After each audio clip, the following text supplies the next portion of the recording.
Hello, everybody.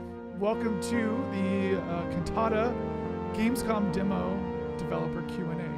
Rogue and I are here to answer everything. Your questions, your feedback about the demo. So we have the demo for Cantata. If you're watching this, has been live as of Wednesday.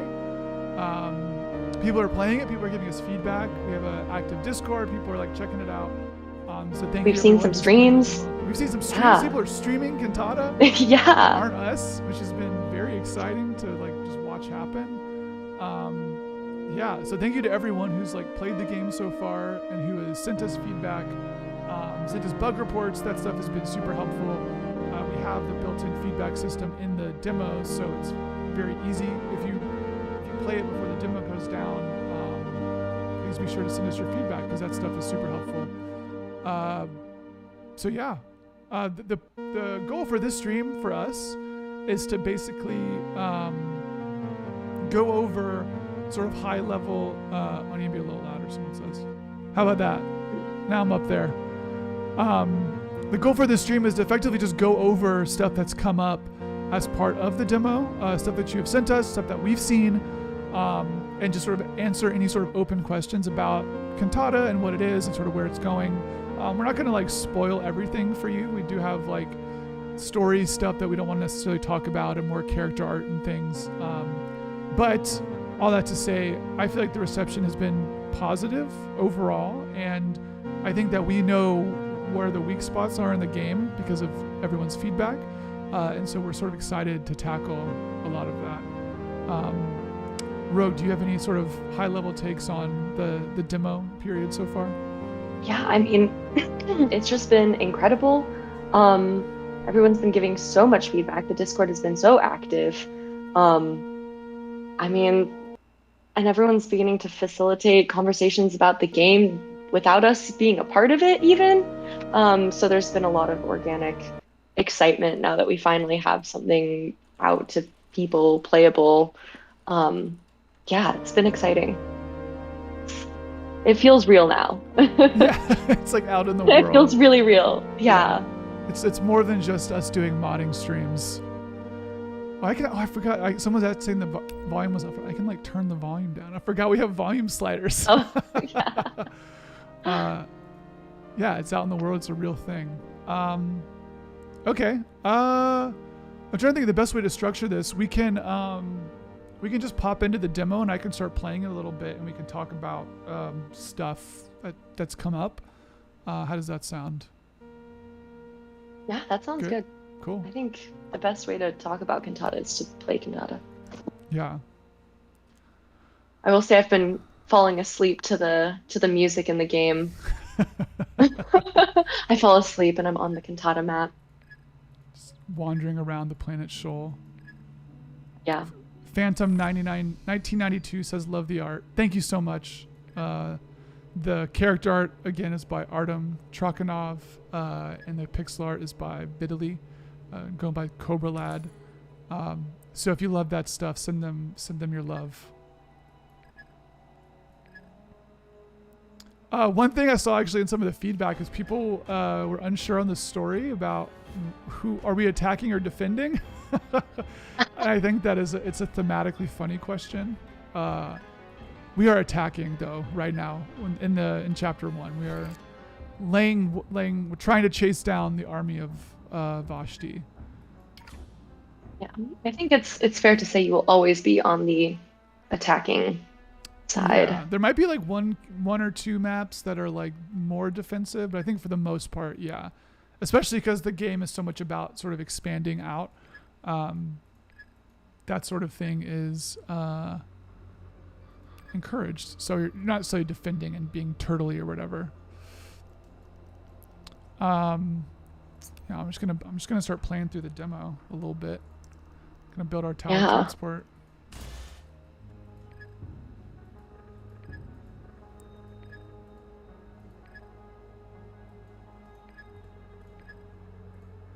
Finite AP, etc. And yeah.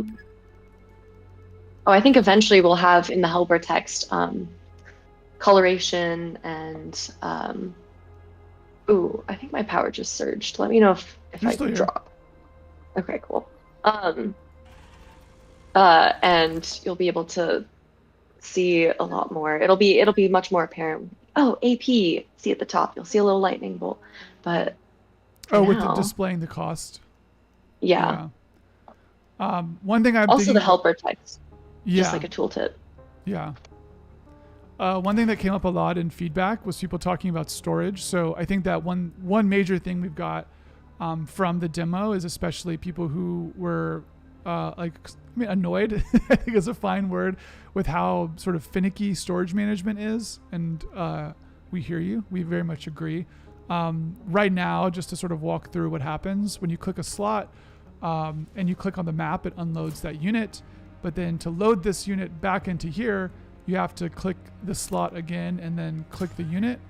And so I think some people, what we've sort of seen is people want some ability where if oops, not build, if you unload a unit, like I'm out of AP. If you unload a unit, it's we'll just sort of unload all of them. And we do sort of have that ability right now if there are multiple things in a slot. But I think what we want to do is that so right now there's conscripts. If we select a conscript and we unload it, the game will try to select the next same unit of that type to then unload it to the unload range. Additionally, people basically want something where if you select a unit like a conscript and then move it over into something like the tower transport, that you have the ability when clicking to basically sort of move that unit into that building, which I think is totally possible and going to Yeah, happen. So, possible, going to happen, doable. yeah, And even yeah, like for as far as the conscript might be within the range of the tower transport or tower transport in the range of the conscript. You could demo the multiple unloading I if you could. wanted If we, I'd to. have to boot up Unity and stuff. I'm worried about. No, you wouldn't. You can just unload the Oh, supply. storage. Oh, I think I. Let's see if I remember if I turned it off. Here we go. You can try. Oh, there we go. Yeah. Okay. Thank you, Rogue. Um, Yeah. so one thing that people haven't really realized, which is fine, it's not a major part of the game, but things in storage can more like there's a lot of little checks about whether something can be unloaded or not if it's in storage. We don't really signal a lot of these, but so if something is in storage, the thing that's in storage can itself dictate if it can be unloaded or loaded. The thing that is storing it can say if it can unload stuff at all. And then the item itself, like I said, can dictate it. So a conscript, for example, from the game's perspective, is said that, oh, it can be loaded and unloaded, so that's why you can unload it from here. We also have it where the human, or the rain, the alloys, they are able to be unloaded. Because for the rain, a lot of their supply is physical. So we're like, why not be able to unload it on the map? Because then you can do weird stuff like, let's see if I can, let's unload a conscript, and can I, yeah, there we go. And it looks like, Now I've got some alloys inside my tower transport. And if I want to and you walk can those fit a across the map, second I can fit a alloy. second one, yeah. And then I'll show you too. So right now, basically if there's, so we haven't really talked about stack size and limits and storage, but basically if there's more than one thing in a slot, we will let you kind of unload those in sequence. So something like what I'm about to do is I think what people want for like the tower transport, and I'll talk to you about why it is the way it is, but I'll just show you. So right now I've got slot 1 selected, and if you watch this number here, 9 out of 50, as I click it'll go down because I'm depleting. Oops. Oh, I ran out of AP. Damn. And YGG Drazel on YouTube asks, hello, loved the Yggdrasil. recent trailer. Yggdrasil. I don't know if it was asked already, but who's doing the soundtrack? You want to answer that? I did. Yeah. So the music was done by Royal Teague. I'm also just putting it in the chat so people can see. Oh, nice. And all of the sound effects also were composed with the music in mind, doing some magic like tonality stuff. I'm not a musician, but the sound effects work really well with the soundtrack as well. And yeah, great audio people. They're also on Twitter. Is Alec on Twitter?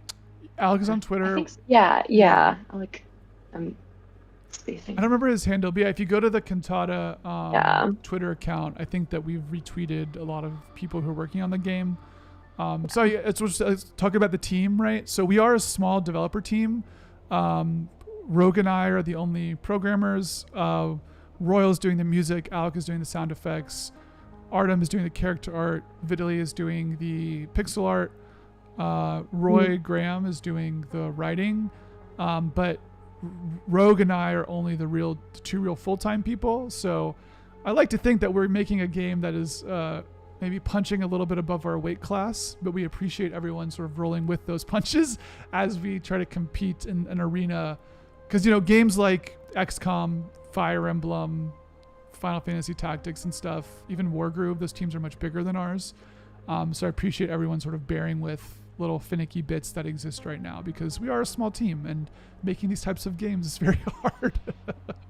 Yeah. Yggdrasil says again, wonderful, very much enjoyed the tunes in the trailer. And actually that I'm not sure who did the tunes in the trailer. Yeah, the trailer music I was think not. that's different, right? Yeah, well, the trailer music was not actually Royal. That was someone else whose name I actually don't know off the top of my head, and I'm sorry. I think if you go to Modern Wolf's YouTube channel, they're our publisher. I think they credited the composer for the trailer music in the YouTube description. But Royal is doing all the music in the game, so this is all his music that you're hearing right now. And it does look like Royal is also in the Twitch chat, so he's hearing you that you like what's going on. So thank you. I was gonna jump back to storage real fast to show. So if you have multiple things in storage and you click unload, so watching here we have 13 out of 50. This will go down as I click here. So that unloads everything around my radius. The thing right now though is that we don't do it across slots. So each slot can have some sort of capacity of things inside of it. And right now, if I look at something like the tower transport, I've actually only got each of these slots here has just one conscript in it. And I think that this is sort of, we can split this a little bit. We could have it where, the tower transport just has like one slot that can hold 4 conscripts. But I sort of like the metaphor of like seats or something. So having a specific one slot per conscript sort of feels thematically better. But what we can do so you can't sort of daisy chain unloading. I think what we'll probably do is that if you click to unload a conscript and try to unload here, it'll unload the first one and then find another conscript somewhere else in storage. So then you can just do, as long as using the same type. So it won't like unload everything, including like this alloys that I've put in here. It would just be conscripts. So that's some of what we're thinking. Yeah. And Phantom 1992 says again, at first glance, the game reminded me of Into the Breach. Yes. Kyle? Yeah. Similar art style, like pixel art, isometric. Very different game, I will say. But yeah, I think a lot of people have recognized like Into the Breach in this game, and I appreciate them bringing the isometric tactics love. I know for us, like a lot of, and some people have even said this in our Discord, that the art style really reminds them of something like Alpha Centauri, which I think is very dead on. So we were actually looking, Cantata has actually been in development since before Into the Breach was announced. It's been a very long time coming. And when we started it, we were looking at like Alpha Centauri, like Civilization 2 and 3, and a lot of sort of older grand strategy games, because I personally really love isometric art, and I love isometric pixel art. And I thought there was a huge opportunity to make a sort of tactics game that has that same art style. But yeah, Into the Breach, love Subset Games. Shout out to them making a tactics game that pierced the veil of mainstream. Question for Kyle from moi, who knows this. How long has Cantata been in development, or Oh yeah, been an idea? man. So Cantata has been in development since I mean, really, like 2014 is when it started. So we're at like year 7. It's not been 7 years of constant work by any means, but it started. The sort of seed of the idea started 7 years ago or so, and since then it has like evolved a lot through time. You can actually, if you look up like ISO tactics, like isometric tactics, you can find some older stuff on the internet about when I was like posting on it on Tumblr. Turns out these games are hard to make, so it took a lot more time than I sort of expected to do this stuff, and multiple jobs and relationships and blah blah blah. So Was yeah, any of that was any of that before Unity? Before C Sharp? yes. So the game actually started in Game Maker a long time ago. Like I started making it in Game Maker. And then a funny story. I had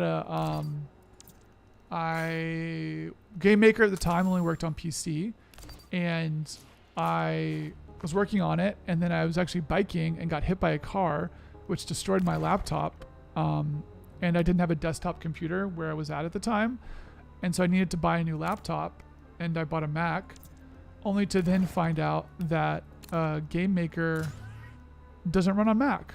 So then I was like, well, I guess I need to figure out a way to make this game still. So I moved it over to Unity, which is was and is cross-platform. So yeah, a long lineage. There was even like a time when I was looking at like Hacks Flixel to do this. So yeah, a long journey. And even though the demo is only for Windows, we will have the game will have a full release for both Mac and Windows. Yeah. On that note. Yeah, Rogue develops the game on Mac, so it 100% runs on Mac. We just didn't get enough time to test. I see this triggers. I know what's happening now. We didn't get a lot of time to test the Mac build for the Gamescom demo, so we didn't want to try to push it out and then it just sort of crash. But it should work. Yeah, like I'm not logged into. Hey, Kyle. Yeah. If I'm not logged into Steam, can I see the chat? I guess so. I mean, let me check. Broadcaster going live shortly, so looks like we're still. Oh yeah, I think we're still in the chat. We got people hanging out in Steam chat. Hello, everybody. Oh, hello. Do you see anyone in chat? We got some viewers in chat. I don't see any chat specifically, but I do see stuff happening. So, yeah, I mean, storage loading, this sucks to like click this. Yep, click this. Yeah. So we'll do something I think probably similar for loading. For loading, it might be different because the way loading works in the game, this is like really in the weeds with Cantata, which is why we're here doing a developer Q&A. For a given slot of storage, you can't store multiple things in that slot. So once something is assigned, like a type of unit is assigned to a slot, you can't mix and match stuff due to the way the storage system works.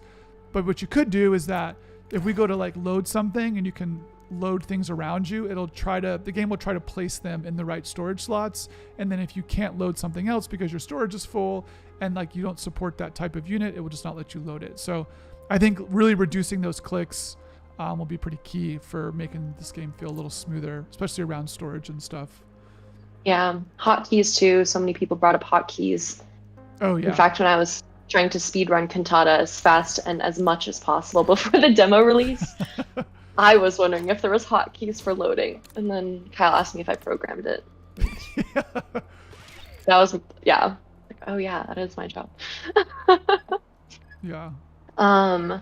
Yggdrasil asks, we'll have a look at the demo soon, thank you. Thank you. Just a general question. Considering the genre and interface, it's more of a PC game, right? But are there ideas for how to translate the game over to consoles? And I hear the word translation, and I think, one, I'm just going to briefly touch on language translation. Cantata will be translated very easily because of how we do all of the text. And console-wise, I'll let Kyle answer that. We'd love to go on consoles. I think that we've definitely been trying to. Sorry, I'm writing down things to talk about.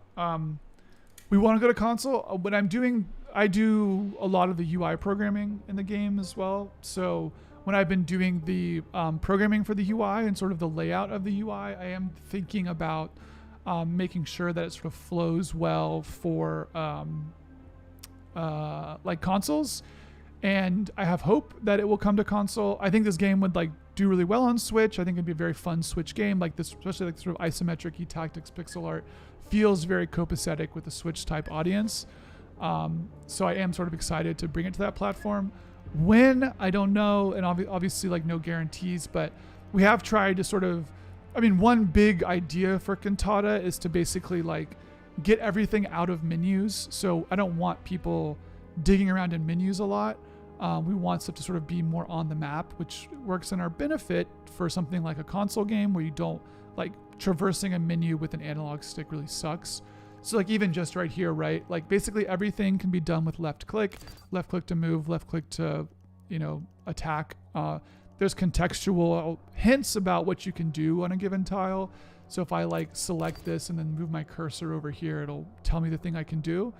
And then something like this menu is sort of the only menu. And even then this is like one button and then another button here to click. So it's not stuff. It's not sort of like super in the weeds. The biggest thing is this interactable, as we call it, menu down here with these tabs.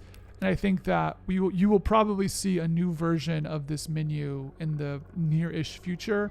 What I want to do now that we sort of have a better sense of what the needs are, is that it will probably do something more like what you would associate with like StarCraft or Warcraft or Age of Empires, where we actually have a bigger splay or like tableau menu where all these things are just sort of present at once, and you're not tabbing through stuff to do individual actions.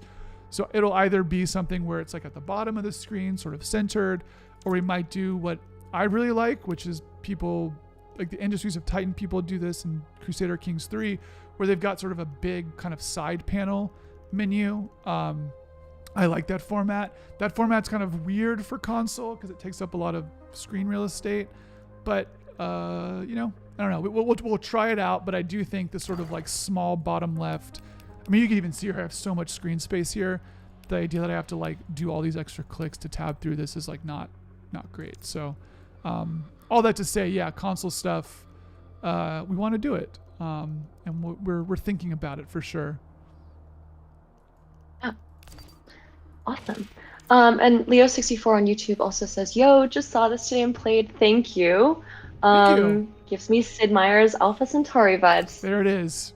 Yeah. There it is. And I do see a question for us from You Have My Axe. How many times have y'all played this demo? I've played more parts of it more than other parts. So I've played like what we're doing now. I've played this so many times. This is like effectively our QA, where we'll just kind of like every time I make a build of the game, I'll play through the first little bit to make sure you can unload, you can load, you can attack, and all that stuff works. The later parts I've only played through a few times just because getting there takes a long time, which is a great thing to talk about. One of the biggest sort of complaints and pieces of feedback about the demo is that it takes a long time. And there's a lot of sort of downtime and a lot of tedium with moving stuff. And I want to say, like, we hear you. I think that part of the thing that we wanted to do for the demo was a little bit of like a temperature check of the room, so to speak, to say like, how does what we're thinking of map to people's expectations and how is it received? And I was really thinking like, I think the negative space of the map is interesting, where you can like, stuff is not always going on all the time. And I think what we found is that the expectations from this type of game is that people want something that's like at least a little bit sort of more continually interactive. So I think that there's a few ways that we can solve that. One thing is the exhaust system. I think that maybe right now we're like a little too mean with punishing movement. So some people have brought up the idea where maybe your first move is free. And so the exhaust system actually can support that, where you can basically have your first move or attack be free and then everything after that costs AP. We could try that out. One solution is also maybe to try to make the map smaller.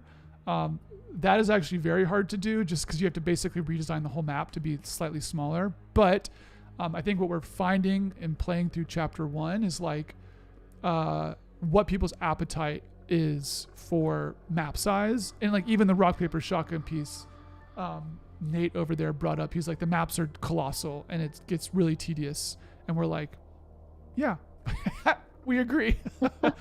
Yep. But it's good to know that that is the case, because making it smaller is sort of better. And I think, or we now know that we have something to work with instead of just like thinking that it might work.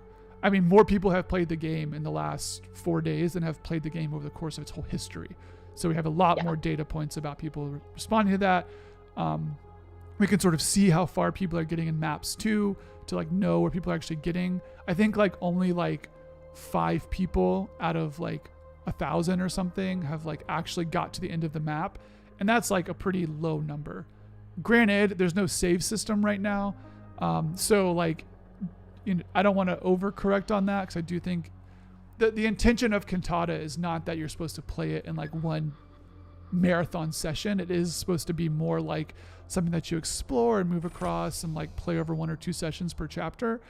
So I think that there is a little bit of fatigue that sets in, because it's just such a slog to play through the whole thing. But even then, that said, like, I think we want to make stuff sort of tighter and more sort of what people are maybe expecting. We're not ever going to go as small as like Advanced Wars or Wargroove or something. We are going to still have big maps, but maybe not this big, at least for like this density. If we want to do a map that's this big, we'll have a lot more stuff going on the map. But I think what we're finding now is all the story that we've written, like what size map we need that can support that. Yeah. And we could also, just in regards to the punishing of AP and movement and attack right now, both movement and attack funnel to the same exhaust system.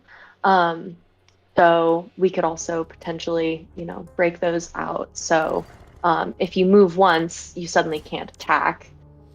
There might be, suppose, lots of tweaking that we can do to make this feedback work. I do kind of want to answer this question because I think I've played at least 500 turns total.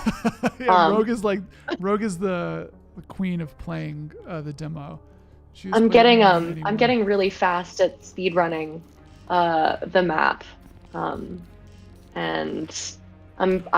there's parts of the map I haven't explored. I haven't made it to the end. I think the furthest I've made it is almost 100 turns in one go. Which has taken me quite a while, even while speedrunning. I do kind of I really want to know, knowing what I know about the map, maybe I could see how fast it takes me to finish the game, and knowing what I know about the units, because knowing what surprises lurk around the corner. Exactly, and knowing the specific. Oh, I know this unit's damage is X, Y, and Z. But yeah, I've probably played at least 500 plus turns. That is something else that came up with the demos. I think that, so right now, sort of by design, there's very little pressure on the player. I think that, like, we know that the supply line system and tactical stuff is like, that can be a real brain burner for some people. And so we don't want to throw on like aggressive AI on top of that. When you encounter AI, it becomes aggressive and you can fight it, but we're not like throwing tons of stuff at you to try to make it harder for you to play. And I think that it's definitely possible that in like the final version of at least chapter 1, right, and maybe all the chapters, that there's some sort of timer. I don't think you'll ever lose the game when you run out of global supply, just because the global supply pool, the way it moves through a supply network means that you could still potentially have like 15 turns left of stuff to do with supply. So I don't want to kill people when that hits. But doing something like turn timers, I think will make you have to make smarter decisions about what you're doing. So we're not level 3 yet, but once we're level 3, I'll start building a base, and I'll show you maybe a way to think about building a base instead of just building it close. That would help you beat the game in a certain amount of time. So I think what's happening right now is that there's no timer, so people are just taking as much time as it takes, and they're like, why would I build a base further out because like there's no pressure, there's no reason to keep the pressure up. Really, I can just spend 5 turns moving my unit across the map. And I think in the final game that would not be the case as much. Ooh, this is I think a Kyle question. Phantom 1992 says, "What was the inspiration for the world and lore of the game?" Ooh, that's sort of a Kyle question, sort of a Roy question. Yeah. Well, Kyle, since you're here. Yeah. I think we don't have Roy. We don't have right Roy. I can channel Roy. I mean, one thing that I think we were thinking of, it's actually very funny. So when I started Cantata, I was like very much in this like, not like cyberpunk, but there's like a few like aesthetic Tumblr blogs that are like very sort of dark. Think like Destiny style concept art, like sort of like new wave cyberpunky. It's way sleeker, a lot of black and silver and stuff. And then Jenny Jousha wrote a piece on like, I think for Be Glitched, her game, she was like, oh, I just made it pink. Like, let's just make the game pink. And then at that same time, Cobra Lad, who is doing all the pixel art, I had seen some of his isometric, he like made an isometric tank. It was like literally 7 years ago. And I was like, that's what Cantata looks like. I was like, this is what the game should look like. And then from there, sort of stemmed out. So I think having this sort of colorful sci-fi atmosphere and then working with someone like Roy, immediately we're like, okay, we're thinking about like Dune, we're thinking about like weirder sci-fi. There's a lot of other stuff that happens in the story that's sort of more, we call the game a spiritual sci-fi game for a reason. There are these sort of religious elements and empire and like all this other stuff that's sort of in the mix that's not just like Star Wars or whatever. Well, Star Wars does have some like faith spiritualism stuff, obviously, with the Force, but like I think that we were sort of more like flamboyantly whatever. So we were like, let's get weirder, let's like blow it up, make it colorful, sort of bombastic. Someone in Discord mentioned like sort of 70s avant-garde sci-fi a little bit, but like through the lens of something like Anne Leckie or like Jeff Vandermeer. That's sort of more what we're thinking, versus just being like space. It's a space game. I think that like that's been helpful to us to bring other people in to play something like this that might not have ever played that. So yeah, a lot of influences, sort of always growing. Yeah. I hope that answers your question. Mike N on Twitch says, thanks for mentioning Rock Paper Shotgun. That's where I learned about y'all in Cantata. Through Nate's piece. That's awesome. And I really appreciate y'all making a demo. It's also pretty cool you folks are getting good value from such a thing pre-release. Yeah. It's been... Go ahead. Sorry. It's been incredibly valuable. And also this feedback button. Did you show the feedback button off yet right now? Yeah, there's this feedback button here, which comes directly to our inboxes in multiple places. And we've been able to just monitor where people's thoughts, where people are having troubles, small bugs, small things are like, I want this, feature requests even. It's just been incredible to have this demo out. Yeah. Yeah, so I mean, if you have feedback for the game, this is like, especially as the demo will probably go down like, I think Wednesday is the last day for the demo. So if you want to play it before then. But this is the best way to send us that. If you have any thoughts, we put it in the game because it's super close. You can just like, as you have a thought, you can just pop it up and send. It doesn't cost you anything to send. Yeah. Some people have been reporting that the feedback button, I found the bug. The feedback button doesn't seem to want to be selected. Okay, well that's a bug. Can you feedback. Can you close the little window and then does that? No, it just seems like it locks the feedback. Well, there's a bug. Well, okay, well, bug confirmed. You can't select feedback. We've seen that. Once you select a bug. That's funny. Well, at least it's not game related. It's not game related, yeah. Paul Myers, congrats on demo and sick trailer. Thank you. The trailer is epic. Every time I watch it, I get the chills. I literally keep, I think there was a day, the day that it went out to, I don't know, 18,000 people were watching the stream, Oh the yeah, it's totally Gamescom stream, insane. and I got the chills, and I was watching it before and after. It's incredible. I forgot I had It's my so good. situation over here. Oh yeah. Um, and also Phantom 1992 says spiritual sci-fi is my shit. Hell Super yeah. excited. We're excited. You're excited. I think it's still pretty niche, but also Cantata's pretty accessible. Um, Yeah, I've had people uh, who like don't play these games that are friends of mine who are like, I love the art and I started playing it and didn't.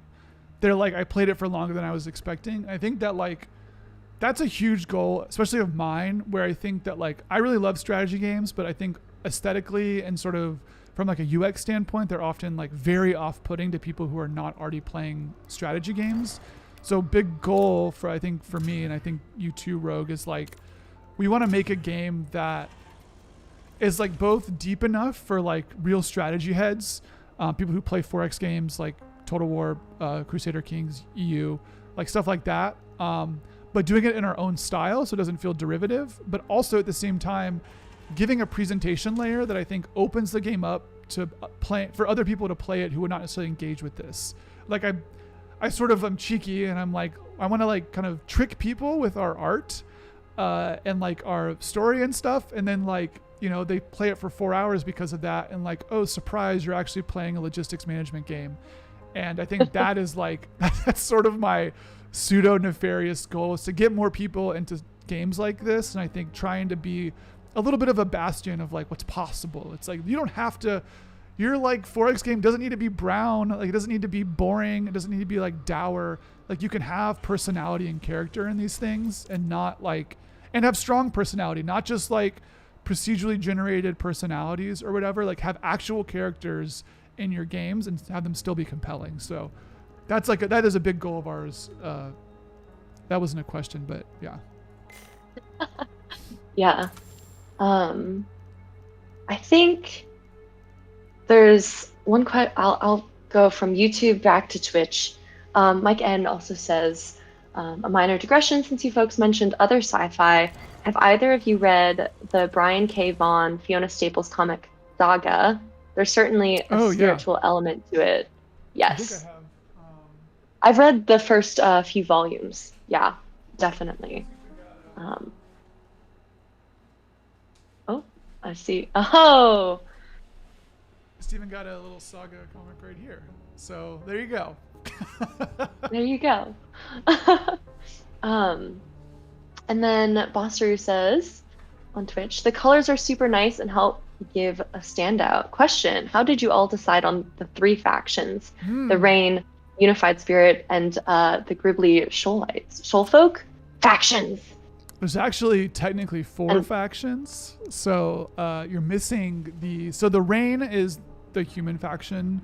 The Unified Spirit is the sort of alien faction that you encounter, and that's the machine faction. Sorry. And then the alien faction, we haven't said their name yet, I don't think. But I think like that straight up pulling from something like StarCraft. Like it's just 3 factions. There's a nice balance and mix there. It's enough interest that there can be sort of like different narrative dynamics as well as gameplay dynamics. The Rain sort of sits between the 2 of them from a design standpoint. So, I mean, one thing that's sort of like worth saying is that all the factions sort of share the same mechanic structure, but how they use those things are very different. So, like as a tease, I guess, well, not really just tease. Basically, like, so for the Rain, right? So I'm actually gonna do some high level base building play right here. Oh yeah. Repeaters right away. Start out with the repeater. You don't need to start out with the garage. Don't listen to this thing. The Rain, their sort of supply structure is way more like a traditional tech tree. And if you've played to like unlock the Anusaya and stuff, which come at these like level 10s, I guess the Anusaya are level 7. You'll sort of see that, right? Like everything sort of feeds into the ultimate units. The Unified Spirit, they're more specialized. So their tech tree, so to speak, is actually more branching, where like, and then they share different resources. So instead of this thing where everything is sort of building up to the best units, they can very quickly build a very specific type of unit, but that doesn't require every other building to necessarily be built.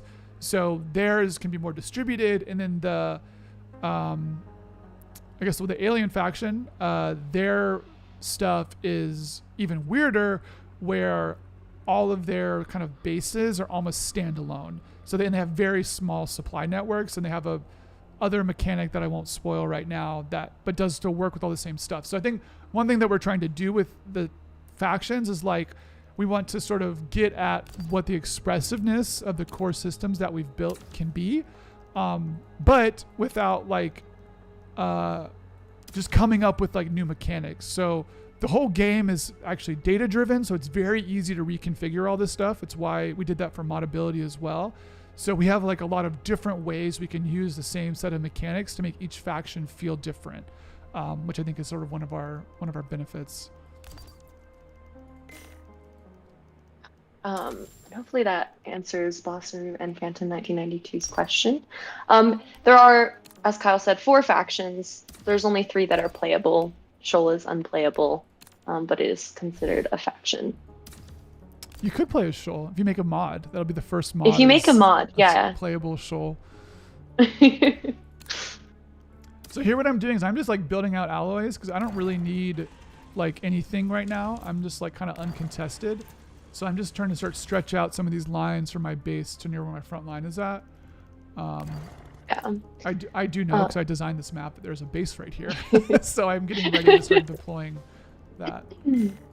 And something to be said, which I think is fun and important, is that right now, given there's your base is uncontested, you can basically build out your base with repeaters without having any units to aid in vision.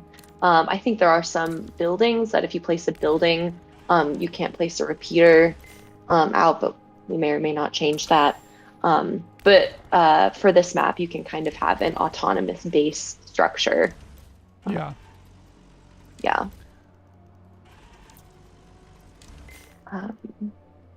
Leo64 says, will there be miners like native hostile tribes or aliens? Shoal is kind of that. Shoal is the planet.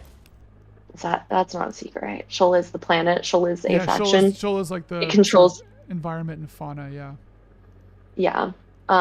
So Shoal, this map is on Shoal, and there are units that are controlled by Shoal, and some of them are more aggressive than others, and some of them are maybe a little OP. But this planet, in the lore, is it's I don't know how much to say. That's all you gotta say. Yeah, that's all I'm gonna say. So yeah, Shoal is not the playable faction. Yeah, and if you play an accent, please. And if you play in Chapter 1, you will encounter some of their of the planet's units.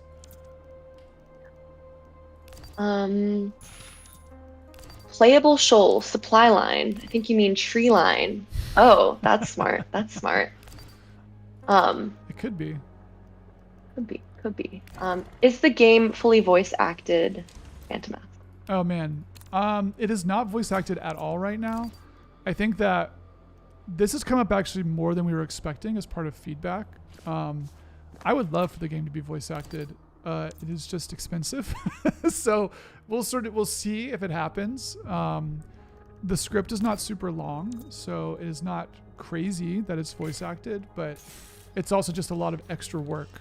We still have to make the whole, like a lot of the other campaign chapters. So, yeah, we'll see if we get to it. Yeah, and it's also one language essentially. Yeah. So if we wanted to have it be voice acted in however many other languages, we might end up with an asymmetry of voice acting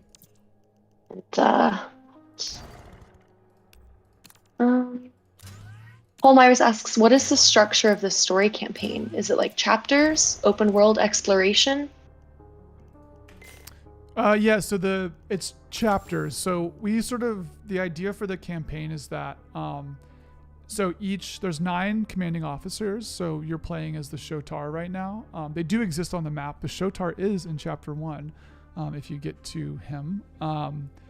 And so each of those, there's 3 commanding officers per faction, and then each chapter sees you playing as one of the commanding officers. So there's 9 total chapters, so to speak, and each chapter is basically one big map. So we sort of estimate a chapter will take between like 1 to 3 hours or so, depending.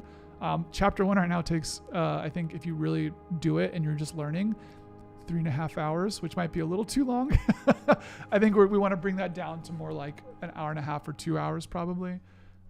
So it'll be pretty chunky, and then you will go places. The scenery will be different for different places. You will play as each of the 3 factions at least 3 times. So that'll be like the main bulk of the story campaign, and then with the modding stuff that we'll probably talk about. I mean, if you go to our YouTube channel, or if you're watching on YouTube, we have a whole series on some of the modding components of the game. It's very core to the game, and that stuff is experienced through the skirmish mode. Where you can just sort of play whatever. So we might have some sort of like default sanctioned mod skirmish thing where you're like choosing a faction, you're playing on a map, and you're just like going at it. But you can think of it more like something like Warcraft 3 or like StarCraft, where you're able to play on people's like mods and stuff as like a skirmish mode, and it's kind of like super free form. You can kind of do whatever you want. If you want to make like a kart racing, you could even kind of make a city builder if you really wanted to. That stuff is all doable. There will be online multiplayer, local multiplayer as well, so all that stuff you can play with mods with your friends. But the core campaign itself, yeah, chapter structure, 1 map per chapter. So yeah, I think something that would be fun, just saying this out loud for myself in the future, is I would like to try to go as ham as possible, making a Cantata mod, knowing everything I know about every single mechanic. Like expert level skirmish mod. I think the thing that I really want to make that isn't going to make it into the chapter mod, but I also want to make a mod for, is that like I want to do a galaxy mod where you basically have sort of land masses that are separated by space, like a space terrain, and you can actually like only certain units can go into space, and you can like have like space bases, and those can like pipe resources to different planets with supply lines, and they can like reinforce themselves. So you can actually do more of like a space combat supply line thing. I think would be really cool, versus just playing on single maps. So I really want to do that, and maybe Cantata 2 as well. Unconfirmed, but yeah. So a lot of fun stuff there that I think we're just excited to play with, while still holding down sort of the core mechanics of the game and making sure they're solid.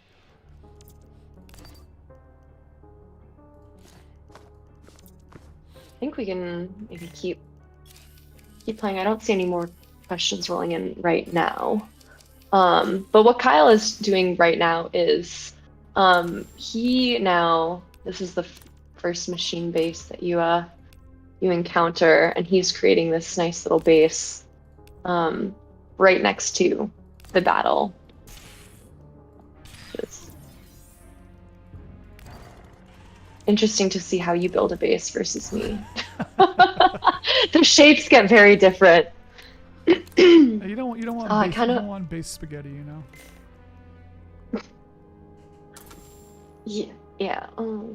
I sent some screenshots, and it does maybe look a little bit like base spaghetti. Phantom 1992 offers their voice. If you want a voice, you can have mine free of charge. Oh. We do have some of the developers team's voices sprinkled in to the game. Mm-hmm. I think I might leave it a secret for this stream, but maybe it's an Easter egg. You guys can guess who voiced what units. Um, we had a nice little, we had nice voice acting sessions with our sound effects artist, Alec. One other thing I think people talked about was that they want to be able to see where stuff can attack without counting squares. Yes, definitely. One thing we'll probably do is that when you're moving somewhere, if you can be attacked in a place where you're moving, we'll like do something where we like draw a line to that unit from the thing that can attack it. And then additionally, so one thing that's sort of weird right now is that like if you've built the Griffin cannon, you've seen this where the attack pattern itself is different than the attack range.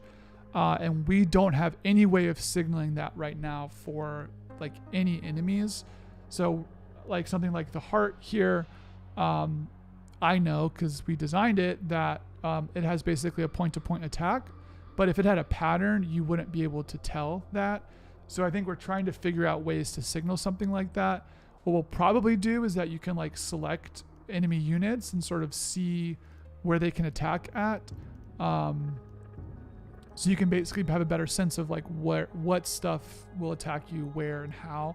At the very end, there's especially this unit called the Eye that has a very, very interesting attack pattern, and it's very hard to account for that in movement because you don't see it. So stuff like that we're like very aware of and want to fix. Yeah. On that note, I think there was a version of Cantata a long time ago that actually had this where you could see if something was able to attack you. And we removed it because it was just too cluttering as we were trying to, come across our style and how we wanted the gameplay to work. So we will bring it back in some capacity. But it did exist. It did exist, yeah. It did exist. One thing that also sort of came up was like conscripts getting really strong. Yeah, so the perk system right now is like not balanced really. We had this idea when we first made this where you can kind of have multiple perks per level, and I think that is still an interesting thing that might be able to happen for some higher level units. But I think for someone like the conscript, just locking it to one perk. So and then the way, actually, I don't know, Rogue, do you want to explain the perk system? You were the coder of it. Oh yeah. So basically, what we have is we have configured in our mod of Cantata that there are different potential perks that any unit can receive when it's created. And from that, we separate it by levels. So you can see up in, can you go back? In levels 3 and 4, these things +1, +2, the modifiers are different per level. And so each of those is considered a different perk. And we can randomly choose a certain number between each of these perks. So for level 2, I don't know how many perks there are, but different conscripts might have the exact same. You can also potentially get 2 of the same kind. And we go through the levels, see what perks can potentially be picked, and we grab some randomly from there.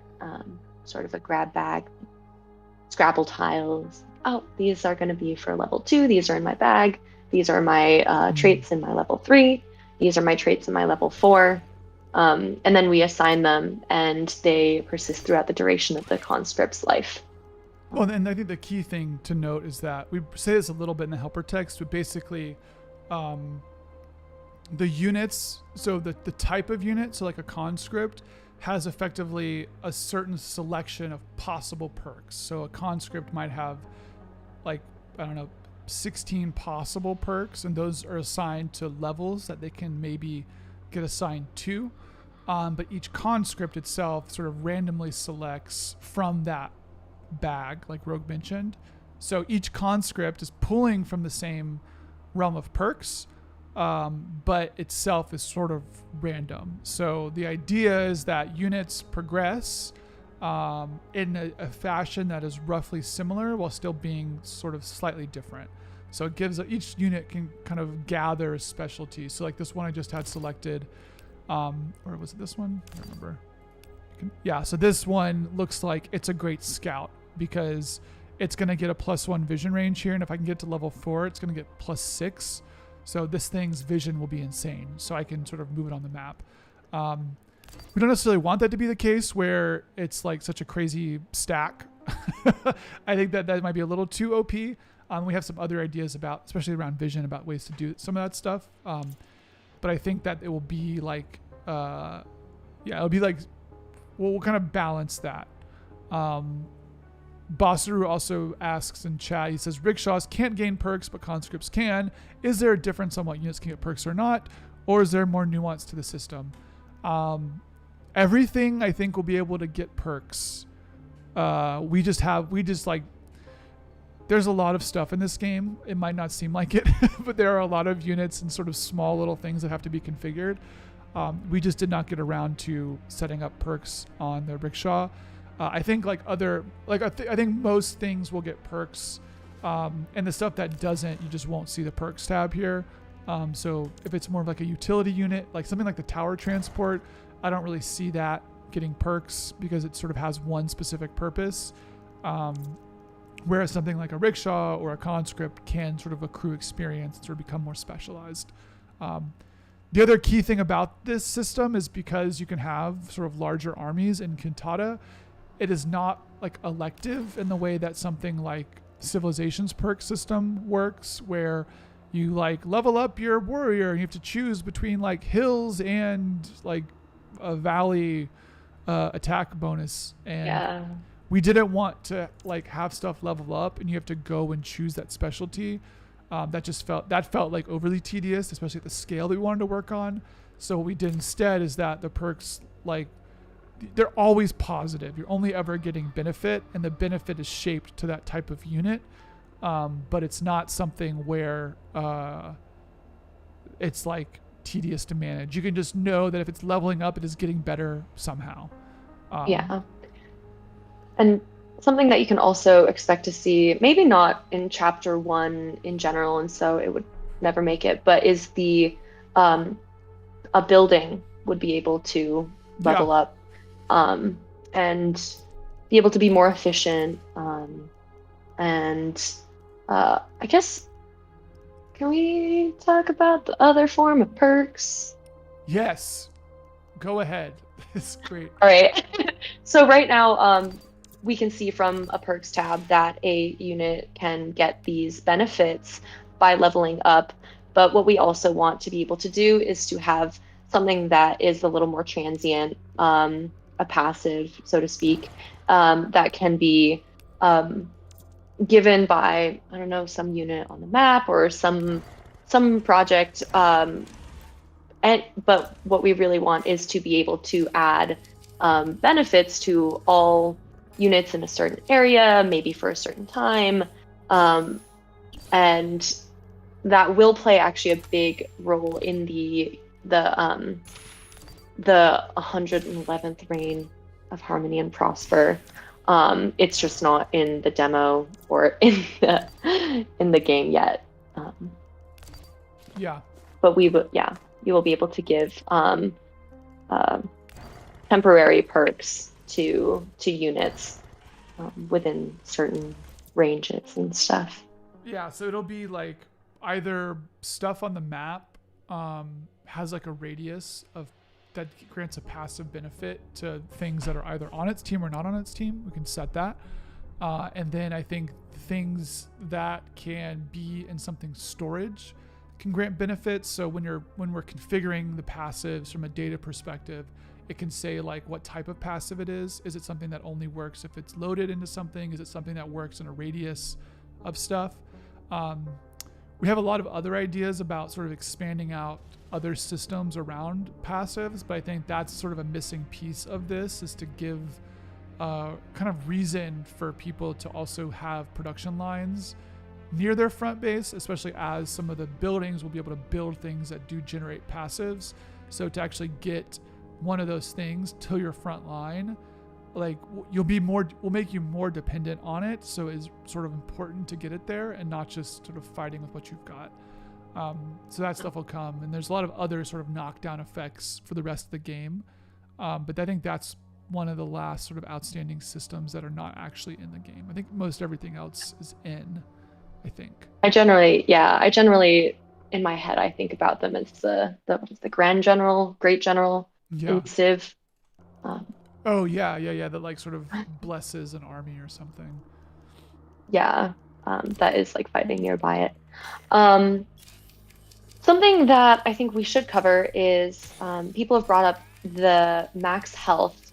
So one of the perks is plus, 1+2 max health, and it also does not give health. Is that a bug or a feature?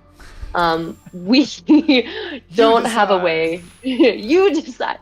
We don't have a way to recover health right now, and that is something that just doesn't exist in the demo. We're sorry.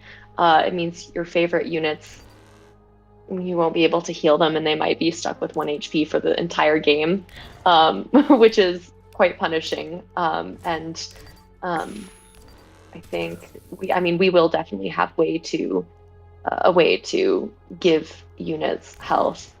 Yeah. In the full game. I think Sorry, it doesn't exist on the demo.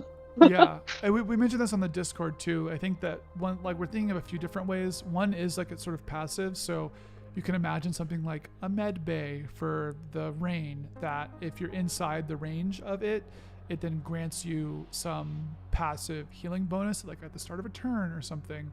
We're also, I think, for other factions, instead of having something like that, they would actually use like the exhaust system. So like machines, like the unified spirit, you can imagine, because they're like mechanical things, that they can like repair themselves. So maybe if they start a turn in their non-exhausted state, they would tick up 1 health. So I think that what we're going to try to do is what a lot of what we want to do in Cantata is try to solve problems using the systems that we have instead of introducing new mechanics. And so if we were to introduce something like passives, every faction would use it in some way that benefits how that faction works. But then also not every faction would be the same. So like from the machine perspective, or the unified spirits perspective, you actually want to try to not overexhaust stuff all the time. So maybe their health is a little lower. So you actually want to try to heal them up faster. Whereas the rain, you're trying to like build med bays closer to the fronts and trying to defend them, because your units have so little health that if they get taken out, they're sort of done.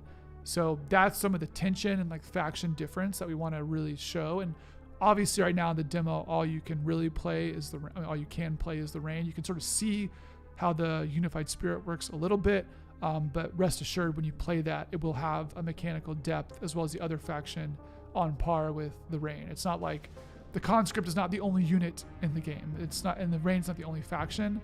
You can see a little bit of this in the trailer as well. We show you bases of other factions, so that stuff will be as fleshed out as the rain. Yeah. Bosru concurs. Asymmetry and strategy is so very cool. Thank you. I'm out of AP. Oh, time to end the turn. One thing people brought up was they were unsure about what scrap and remains were. So this is basically everything in Cantata, when it dies, drops something. The fact you can't move through it right now is actually a sort of a bug. So you're not supposed to be able to block stuff with scrap and remains.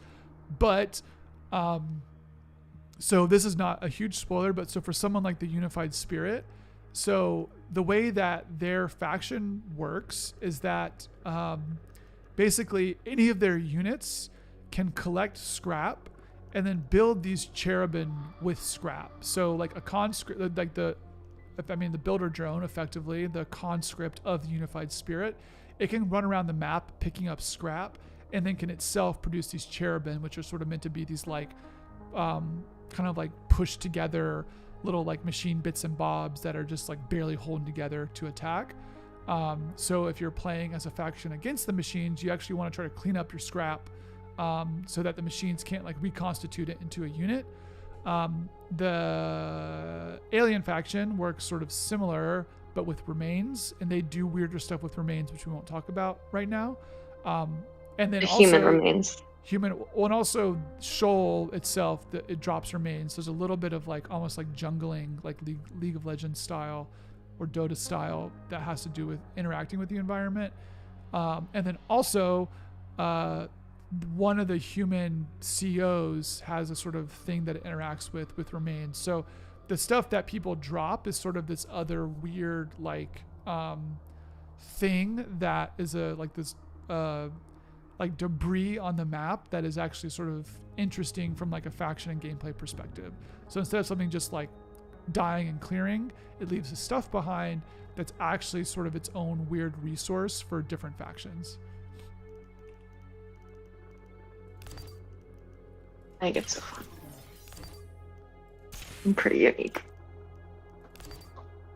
Let's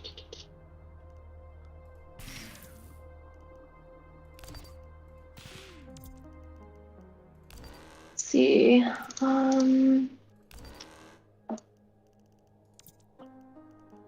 See if there's any more fun comments that we've gotten in the feedback. People have mentioned a mini map. There's questions about a mini map. Yes. I definitely want a mini map. One other part about that is that we were considering, this will probably happen, but we want to have something where the map itself is sort of split into regions. So like you can imagine like this area would be called like the Cold Valley or something. And then it would appear sort of paradox style in a little thing over here, like an outliner. And then in that, you can sort of see a breakdown of what units are in what places. So instead of having to like search for stuff, you could basically have a little map that has stuff pinned to it that you can then mouse over and sort of see at a glance the state of certain things. Region-based play might also be a solve for some of the things that we're seeing around map stuff and general pacing. So there might be more of that in the future. But I think generally, even if it's just sort of a semantic grouping, we want to have a really easy way to quickly move around the map and see the state of stuff without having to like individually go find the unit, click on it, check its storage, see what's in it, that sort of thing. So yeah, we definitely want something like a mini map. Yeah. And on that note, we definitely want to add more zoom levels. Yes, for sure. One or more, we'll see. We know that there is an interesting UI situation when you have a 4K screen. Yeah. So I was not expecting so many 4K users. So it turns out that the text is quite small. So we'll account for that as well.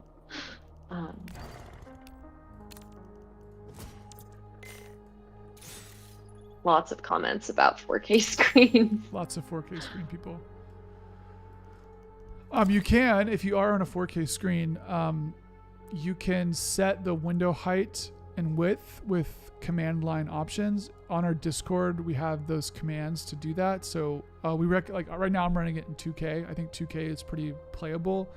But if you want to run it in like 1080 or something, you can use those command line options from Steam. I think if you right click the game, go to properties, and then there's like a little thing that says command line options, you can pass 2 parameters in there. So if you just look up how to do that or join the Discord, it's on there. You can figure out how to fix it, at least for the demo for now. This is a supply and infrastructure comment that we've seen, which is in the build menu. If you can open just to demonstrate, whenever you're done doing what you're doing. The infrastructure menu. Oh, infrastructure.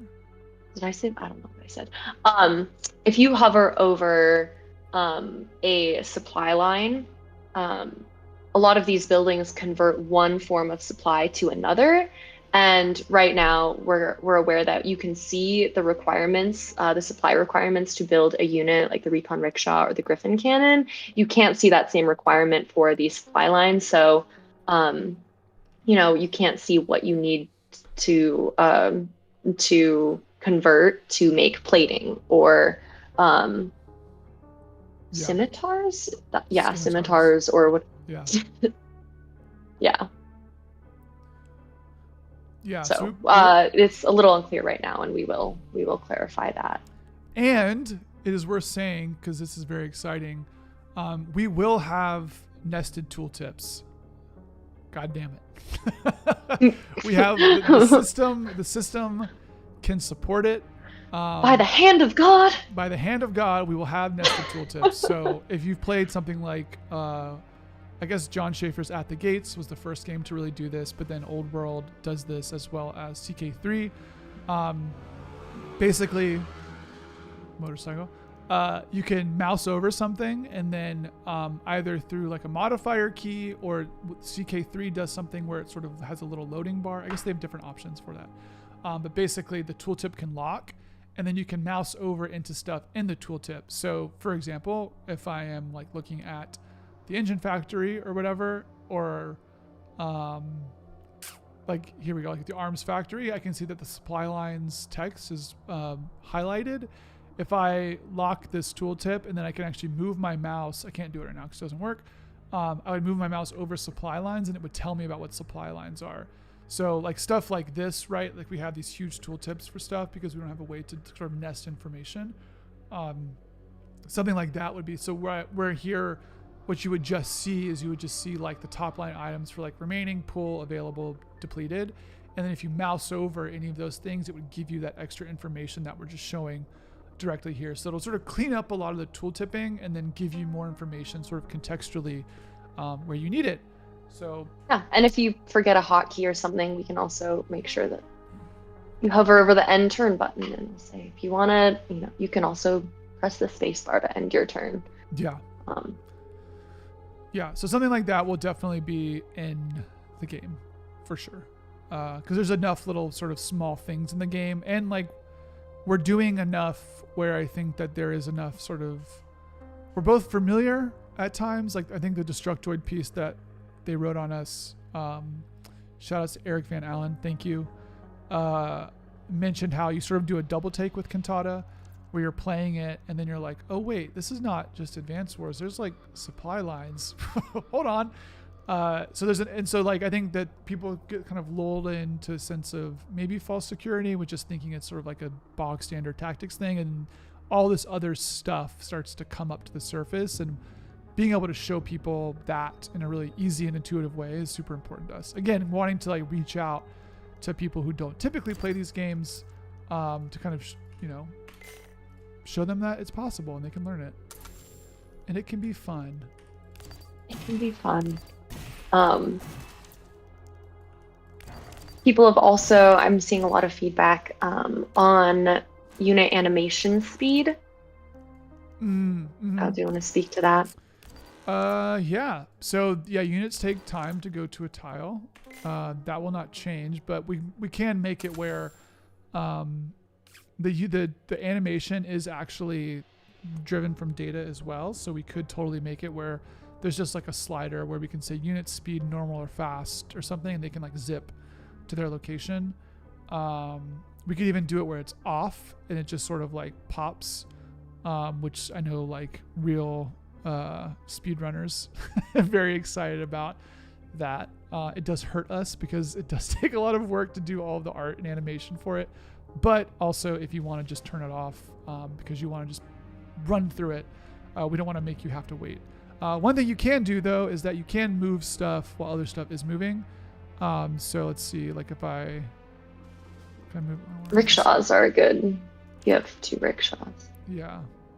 Because their move range is so large. I'm worried about getting in a bug if I try it. So if I like move this conscript, I can then move this conscript here too. And then they both move. So you can like move stuff sort of parallel, which I think speeds it up a little bit. So you don't have to wait for an action to end before you do the other one. But yeah, I think we'll probably have some sort of move speed, animation speed kind of slider of some sort.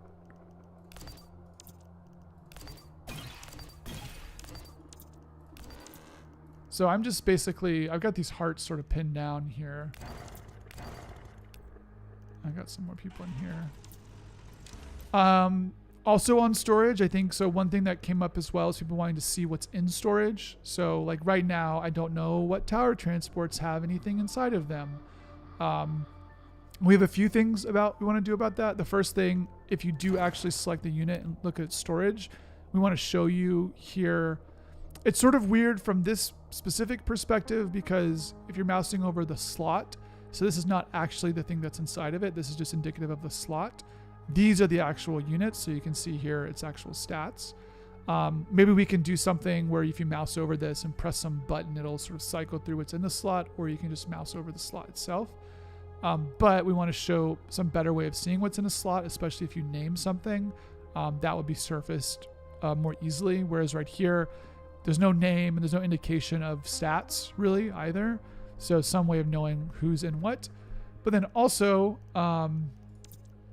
these little unit badges here, we're thinking of doing something where you can, so right now there's just one type of badge which shows you this exhaust state level, can something move or attack, and then its health. We're thinking of having some sort of button where if these are open, you can like press some key and it will cycle different badges. So one might be like a storage badge that shows you like 0 out of 4. And then if you mouse over that, or if it says like 2 out of 4 and you mouse over that and you would see like, okay, these are the 2 things that are in this storage here. To basically give you more information at a glance without requiring you to go search every single unit. Definitely stuff we want.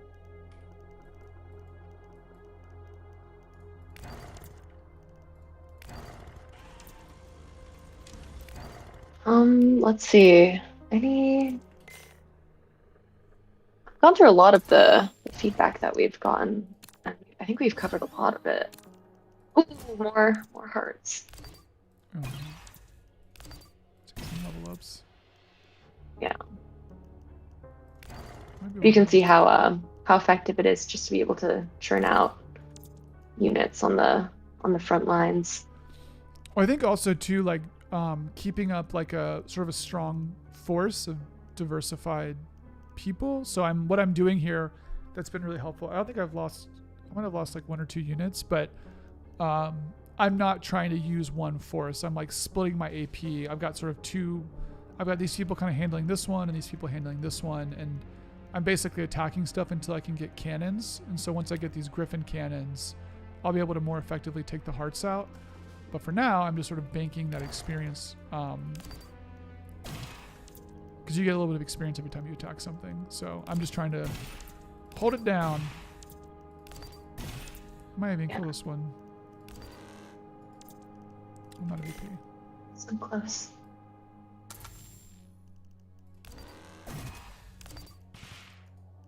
Oop, I think I missed. Oh no. There we go. Everyone's tired. We are so close to level 5 now.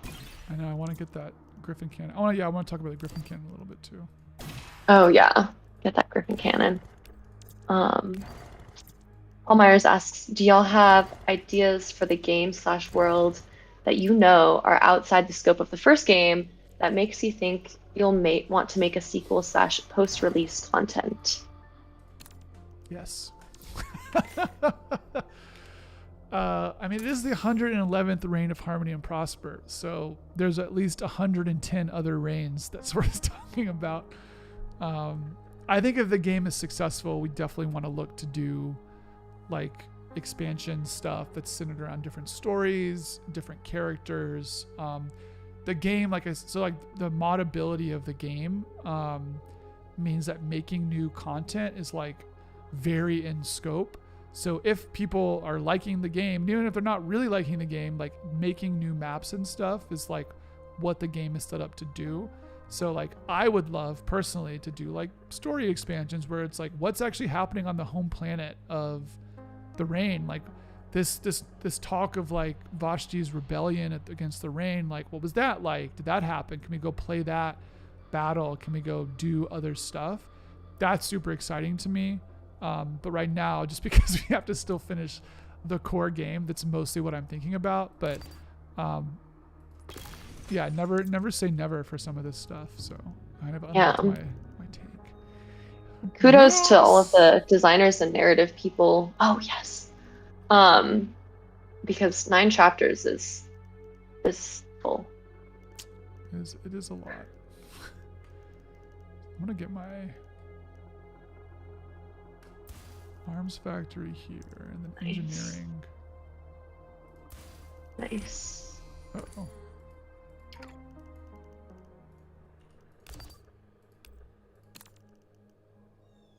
Oh yeah, those units will mess you up.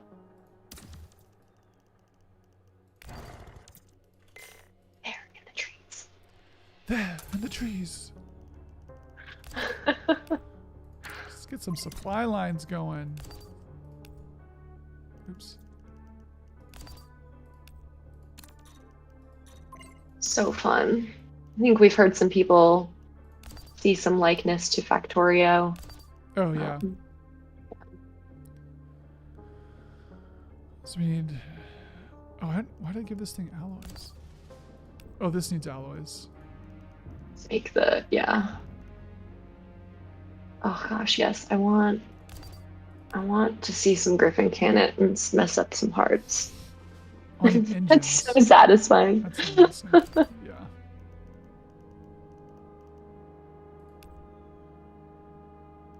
Oh, no alloys coming in. Oh, did I just use them? Or is this empty? Oh, no. I think it's a 1-to-1 ratio, so I don't know. Oh, it's consuming them all? Yeah, it's consuming them all, so we're not actually Another. leaving any in storage because it's all going to the end of the line. This one has 2, though. Maybe you could,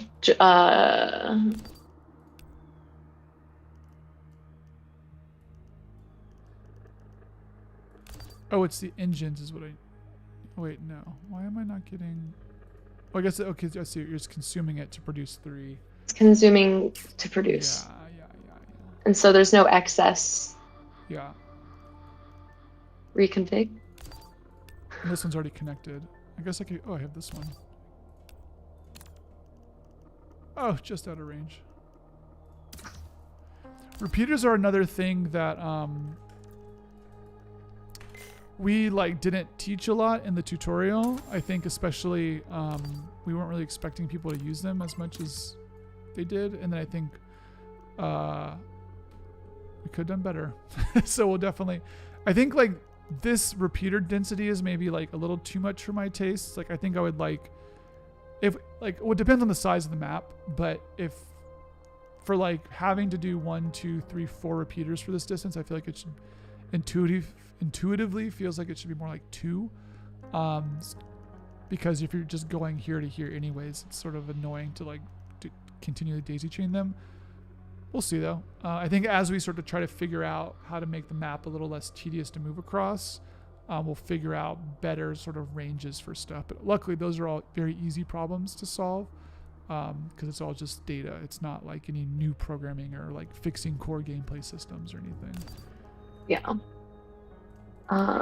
Palmyras also says, yep, when you make an entire universe for your fantasy game, there's always so much more than just 1 or 9 stories to tell. Yeah. Something that I've heard from some people is they want a wiki. They basically want a book of all the art. I kind of want a book of all the art because it's totally so beautiful. Yeah. I want the lore behind some of the units, and I also want to know, oh, what are they good at?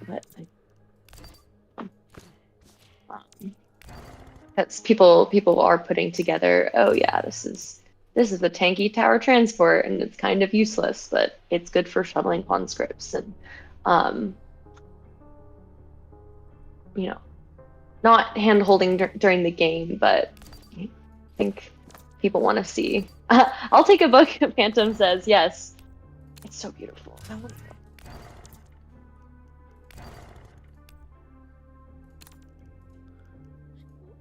Oh, no IP. Maybe if Cantata does well enough, we'll have an art book. I would love an art book. Osteru wants one as well.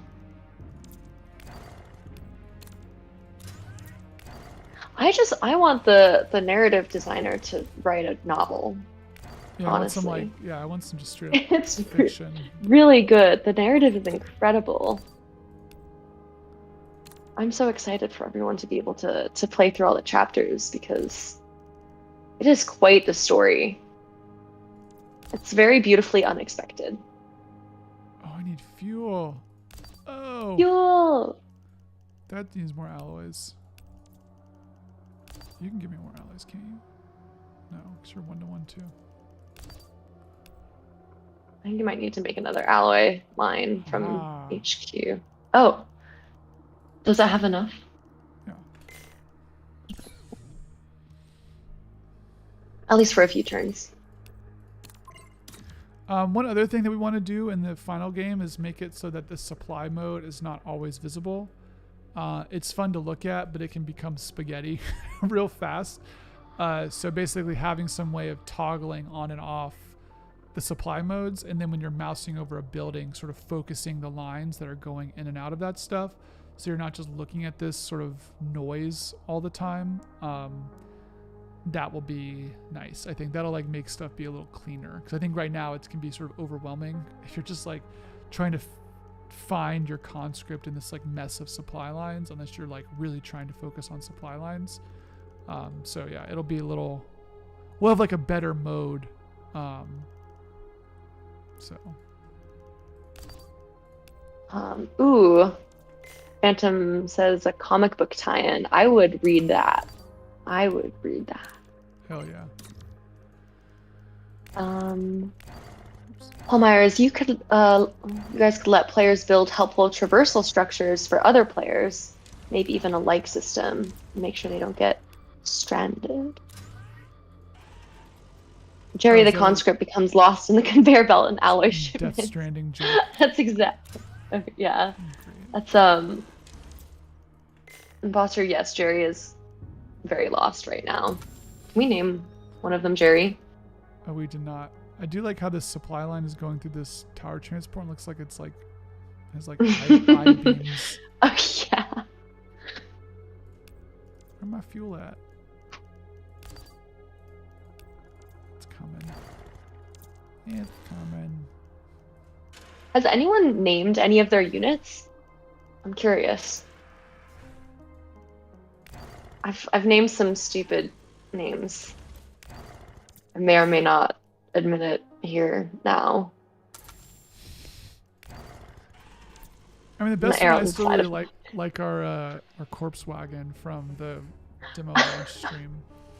Yeah, Very, very yeah. good name. Corpse wagon. I'm not getting fuel here. It's interesting. This should be getting 3 fuel. George?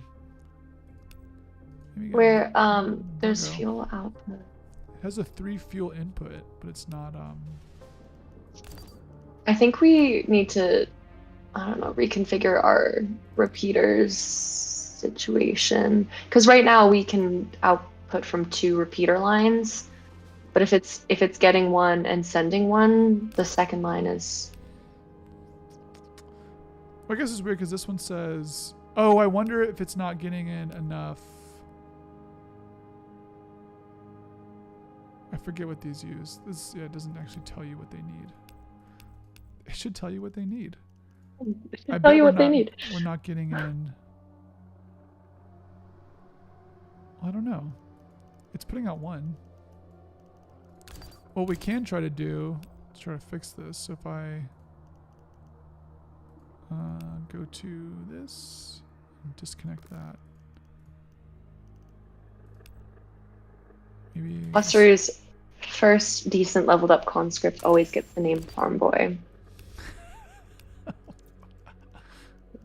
My favorite combo is I name my strongest conscript Strong Boy, but with an I, and then I usually name whatever transport or wagon or whatever. I name it the Strong Boy Mobile. It's really dumb. It's so dumb. It makes me laugh though. I'm gonna see if I can get. I don't know why it's not. I mean, it might be a bug. It is a demo. who's the robot titan? Which robot titan? The heart? Probably the one from the trailer. Phantom, are you talking about the one from the trailer? I don't want to say what it is. Spoilers. Gotta have some secrets. Yes, the one from the trailer. Oh yeah. Very. Oh yeah, I think this. Yeah, you're right, Rogue. This like double repeater is broken. I think that's what's happening. It's not actually spitting out like it should be. You can just ask me why anything is wrong, and I can take a it's pretty accurate guess. It's a double repeater issue. You're gonna run alloys all the way to the front of my base? Come on, devs. What the hell? I do want alloy lines to be able. I do want like repeater lines to be able to be split. But right now it seems like it's not working. It's gonna be some hard configuring math to be done. Yeah. When we add line leveling as well. Oh yeah, do you want to talk about that quickly? It's not in It's not in right now, and we figured it would be a little too complicated for the demo, but if you actually go to the headquarters, Kyle, I think that's my favorite demo spot for line leveling. Well, connect these. Okay, now I should be getting fuel. Let's see. I'm crossing my fingers that you get fuel. Hey, there it is. Hey, fuel. You see all of these check marks under the build panel, and we will move the supply lines to a connections panel section. Right now, you can see in the headquarters, we have 4. We have lines A through F that you can build to connect alloys. You can see the star right there. That indicates that you're at max level. Right now, we only have connection state off and connection state on, which is considered the max level. But what you will be able to do is have 4 levels, or some other number. And when you connect them, you'll be able to upgrade them by spending global resources, global supply, or some other requirements to be able to upgrade your supply lines, which will output more than the base level. So right now we are doing we're outputting 3 per line. Yeah. Or is it 1? Yeah, 3 per line. You can imagine that you would only get 1 supply type per line at level 1, and then you might get 2 the next level, 4 the next level, whatever number it might be, and it will change perhaps per building. Be able to manage these levels, which would also help make repeaters more complex. Yeah. Give them more complexity, branching structures, strategy within that. Yeah, I think right now, like we're very permissive with how supply works. Like I think that no one's really noticed yet, but a lot of stuff is not 1-to-1. It's stuff is like we'll consume 1 and give you 3, so it sort of speeds up the game a little bit. But what we'll do in the final game is it'll be much sort of tighter, and I think it'll make a little more sense. But basically, like individual outputs will be at a certain level, and then you can like spend AP and consume some resources inside storage to then upgrade it, like Rogue was saying. And then the other thing is that, so like the headquarters, so this -5 right here, so it's happening, this is like very easy to miss. But basically, if I look here in my headquarters, this takes some number of global supply and converts it into like an actual supply type that then, as we've seen, makes its way through the network and then turns into this other stuff. In the final game and probably other chapters, what will happen here is that this sort of pool, as we call it, PULL, not POOL, it will be able to be modulated by the player. So you might start at headquarters of just pulling down 1. So this is only going to tick down 1 per turn. And then if you start upgrading your supply lines, you can like tick that up. You like spend some AP to basically bump that up one level, so it like starts outputting 2 instead, and so maybe something more than that or whatever. But basically giving you more granularity about how much supply you want something to take in, because if you're like upgrading stuff and you're like, oh man, like I really need to pump out a ton of supply to this other side of the map, you want to make sure that your generator is like actually pulling in enough supply to actually provide for that supply line or whatever. So like if you've got at the front line, you've got some level that is like a supply line level 4, and it needs at least 4 supply to produce whatever it needs, you'll want to then have basically more supply downstream pumping stuff through. So right now it's just fixed at 5. You could turn it off. Basically, we don't pull anything on a given turn, especially that'd be nice if you like have a ton of supply in your network that you just want to use. That management will also probably break out of this panel and maybe be somewhere around here where you're actually able to sort of see like, okay, these are my 4 generators. This is where they're at. This is what their level is at right now. And I can just quickly change them versus having to like find the thing and click it and whatever. So. Yeah. It'd be useful too to have like a turn counter for turning off, I don't want to pull any global supply for 10 turns, whatever it might be. Oh yeah, so I was thinking about Phantom 1992's question about the robot titan.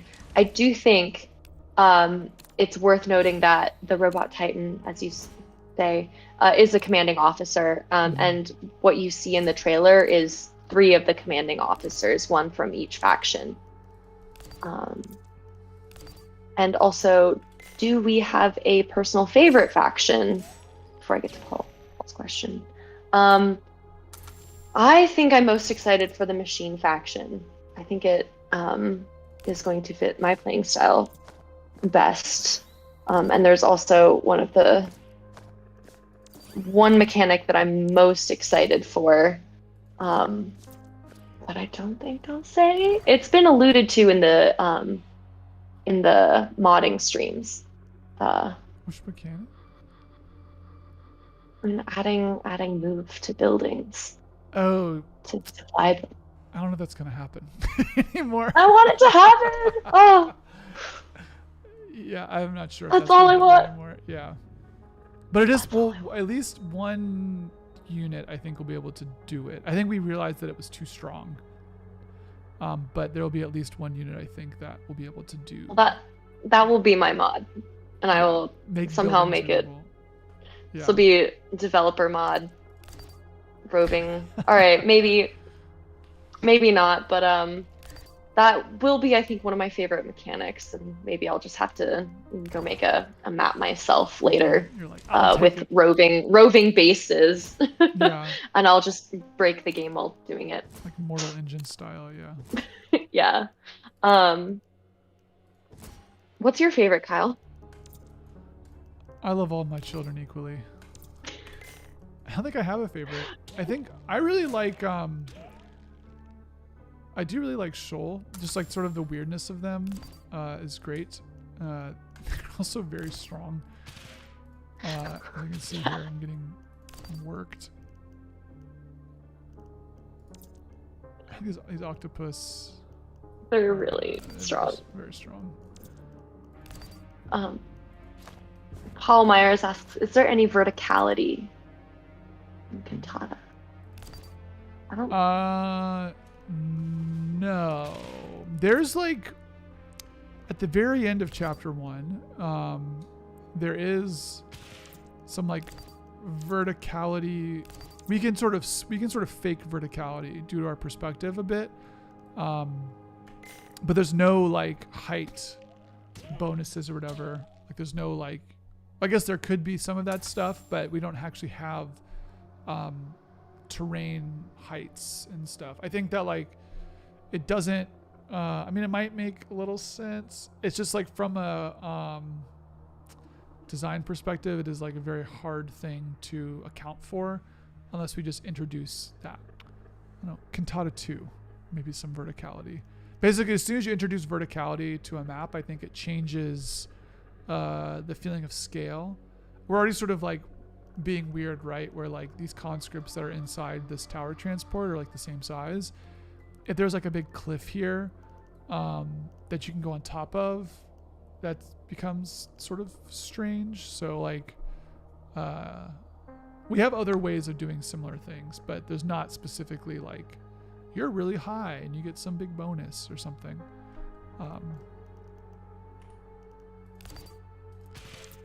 Cantata 2.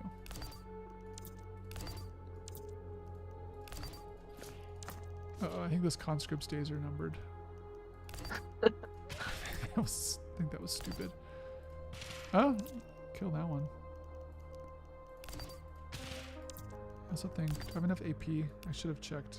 Oh, 5 AP. I don't know why this heart's not building any other units. Oh. Uh-oh.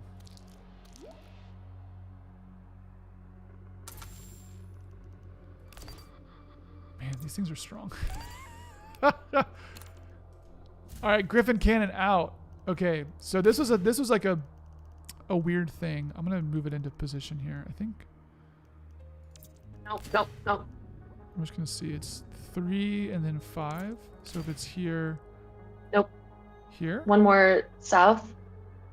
Nope. Oh, you're just saying. South. I can't get it right in its main line. I've got to hit it. No, you don't. No, like to the. Yep, there. That'll hit the conscript though. No, it won't. Not if you just attack in front east. of me? Oh, I see. Okay. So one thing that's I forgot it's exhausted. Can I do it?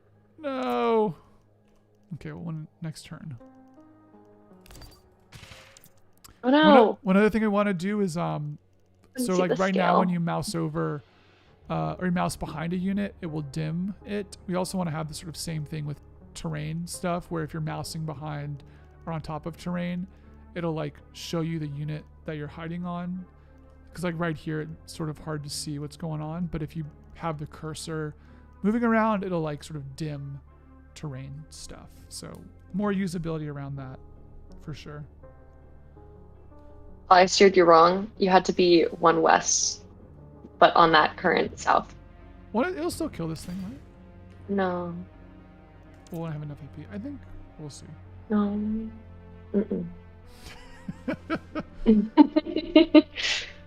Counting tiles.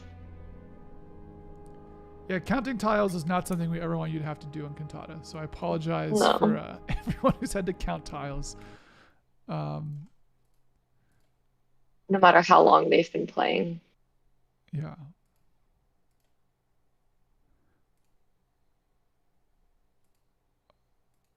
I'm just Why realizing am we I have not people. seeing that? Sorry, I'm just I'm not bouncing seeing over that on my to. end. No, that's good. Why can't I see that? You have to unclick hide chat. I've been showing chat. No, I mean like it'll toggle different streams. Another stream is running right now. Oh yeah. Wait, did you see any comments for this one? No. Okay, good. I thought you were seeing comments for this one. Okay. So if you do comment on Steam, we will see you. There's just no one yet. So Griffin Cannon. I gotta get my Someone's gonna die. Oh, that one. Or Oh. 2. Ooh! Oof, that's a costly Yeah. turn. Okay, so Griffin Cannon, so You need to move 1 west. oh right, because it is. Yeah. I was right. Or you could go there. So basically, the Griffin Cannon is the way it works. It's like range is. So I guess in Cantata, for a given unit, there is a distinction between an attack range and an attack pattern. So a lot of the starting units, it is effectively 1-to-1. So like the conscript, if I select a conscript, I can see here that it has a range of like. Press the letter Q on the keyboard Q will switch to toggle. Yeah. So I can see here that it's like pattern directly matches its range, or basically anything that is inside my range, it dictates exactly what I can attack. I cannot attack anything outside of my range.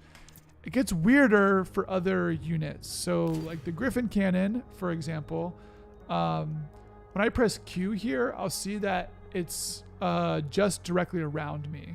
So that basically means that the minimum range and the maximum range is 1. So it's directly adjacent to it. However, when I mouse into one of these tiles, I can actually see that my attack pattern is bigger than the range that I exist in.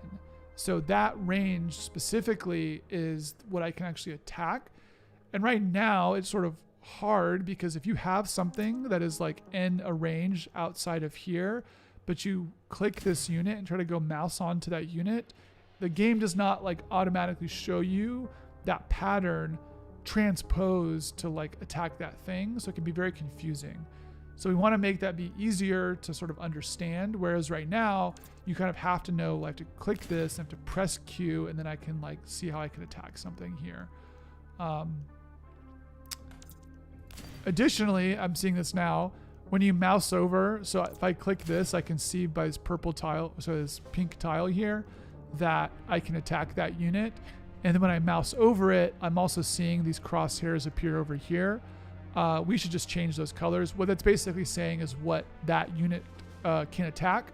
So I'm seeing that ability to attack something, not I'm just not like me saying I can attack that. So we just need to like change those colors and also maybe make it more obvious who was saying what can attack what. Whereas right now we just spawn all these crosshairs and it can be really confusing.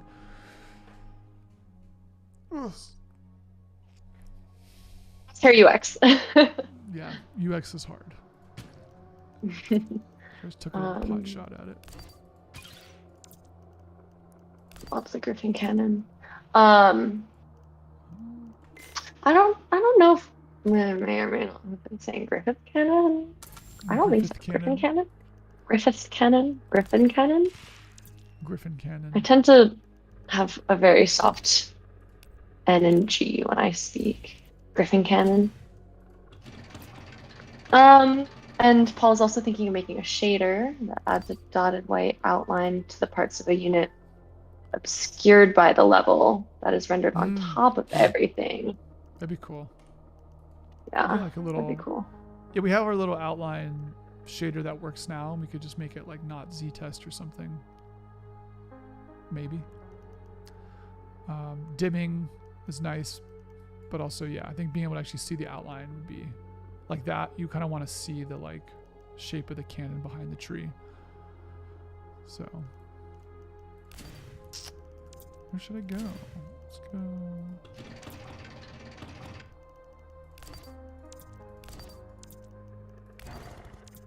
Did you hide an Easter egg in the map, Kyle? I did, but very far away. It's all the way over here. Someone did get to it. We did see someone. Really? Mako got there.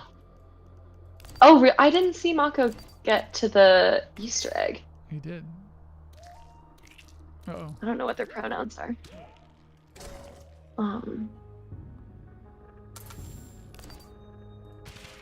Yeah, if you want to watch someone play through the whole stream, I don't remember Mako's whole Twitch name, but someone on Twitch named Mako. Mako Rays. Mako Rays. Makorays.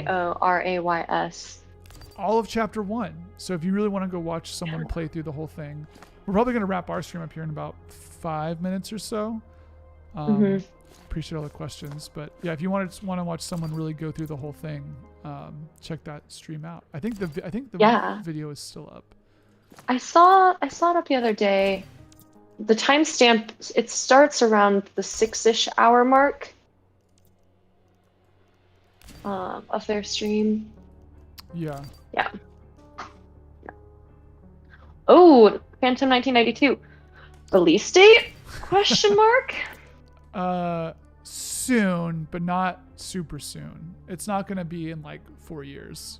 I mean, you can see here the game is like, in a lot of ways, it's sort of mechanically complete.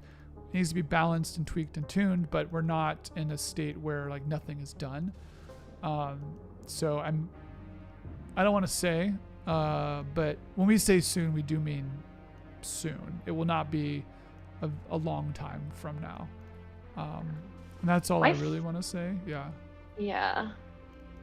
Yeah. Maybe you might want to check, Kyle.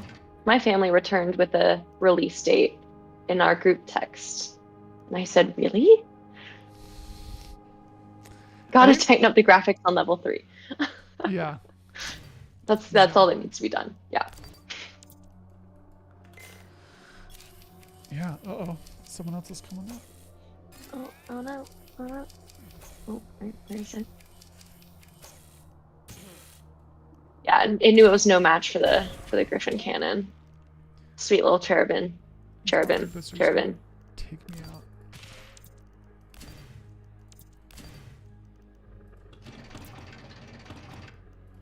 This poor conscript never stood a chance. This forest is dangerous. You can really see here, like, I think it's easy to maybe discount the tactics of a game like this, but like I was just playing really loose the last like 5 or 6 turns, and now I've like lost half my army.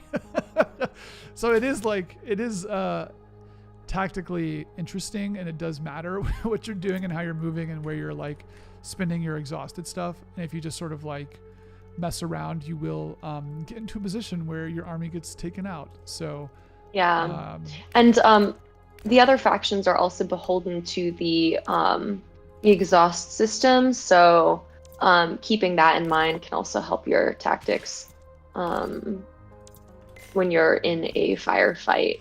Yeah. I think we have not.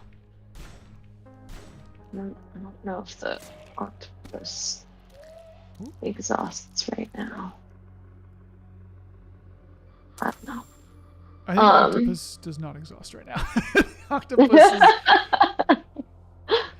Oh, last question. Where does the name come from? That is a great last question. Okay. No one has asked this yet. I mean, people have asked this in the past, but no one has asked this as part of the game. So I will explain the name. So actually I'm going to kill this drone first. Okay. Maybe this octopus too. Can I kill this octopus? Oh no, I'm not in range. No, I don't have enough AP. Okay, so the name Cantata. So when we were when the game was like sort of first, a little idea in my mind. I guess I was past that a little bit. I was working on it a lot. But so I knew what the general theme of the game was going to be. I knew like what so like sci-fi, spiritual, weird, religious, whatever.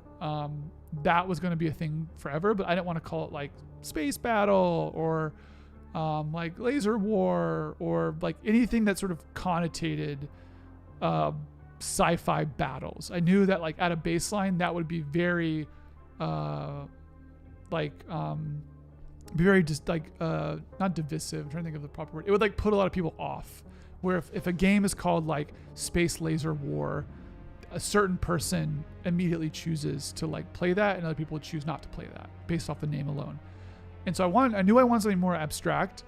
And there's a book called Metaphors We Live By that talks about sort of metaphors and how we come up with metaphors for stuff. So I was like, well, what I need is a metaphor for Cantata. And so the other thing I knew at the time was that like, even though we have this like sci-fi base building strategy thing going on, the game I knew at that point was going to be really moddable.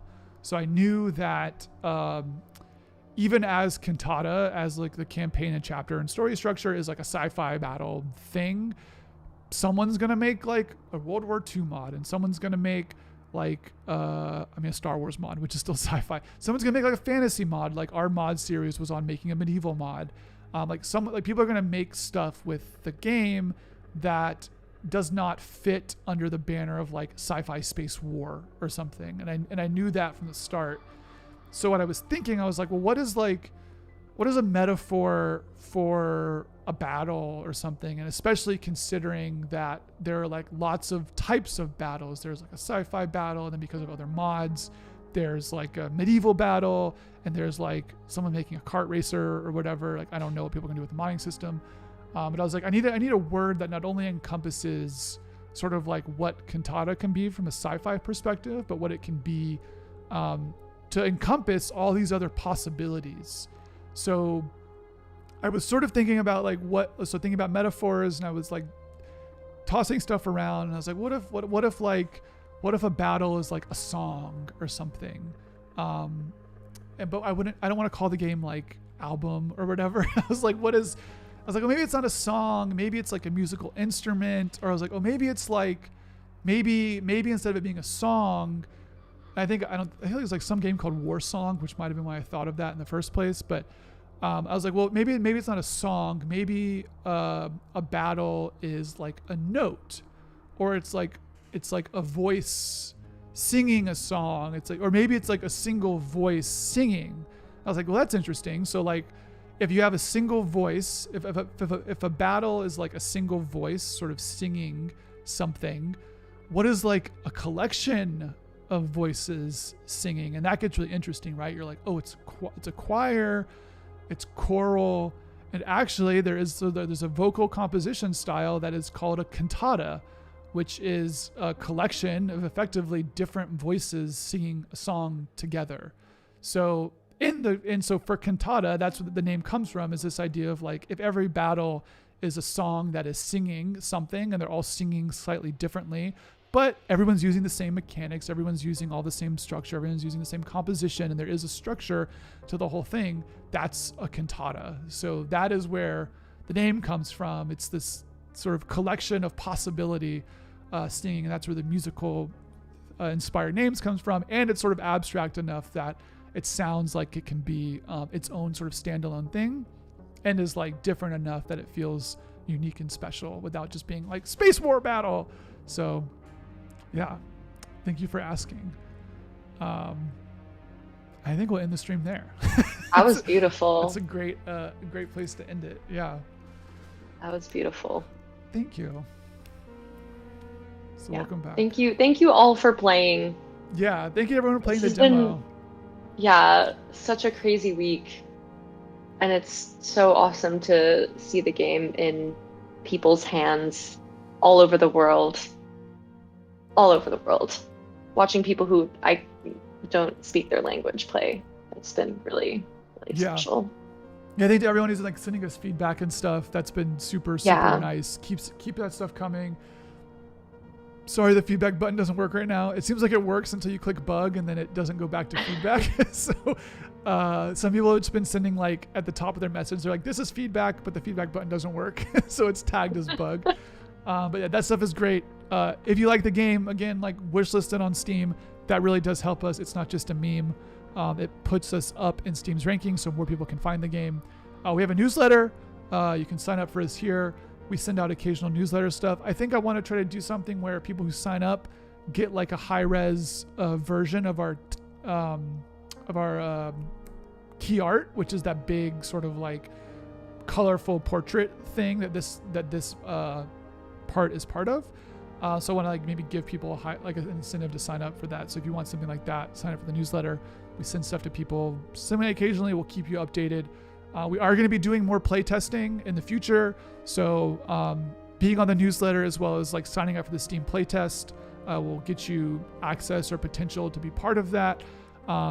As people have seen in playing the demo, there's stuff that needs to be fixed and balanced. So having more eyes on it and really having like our real fans playing the game sort of really early on and giving us a lot of feedback will be super, super useful. Even just for these few days has been like super valuable. So yeah, big thank you to everyone for playing it and like also watching the stream and like giving us feedback about what we need and other questions and stuff. It's been great. I really love the community that's swarming around this game. People are interested and excited and like the sort of weird thing that we're doing. Yeah, and we're super active on Discord. So there's also the link there to our Discord. We're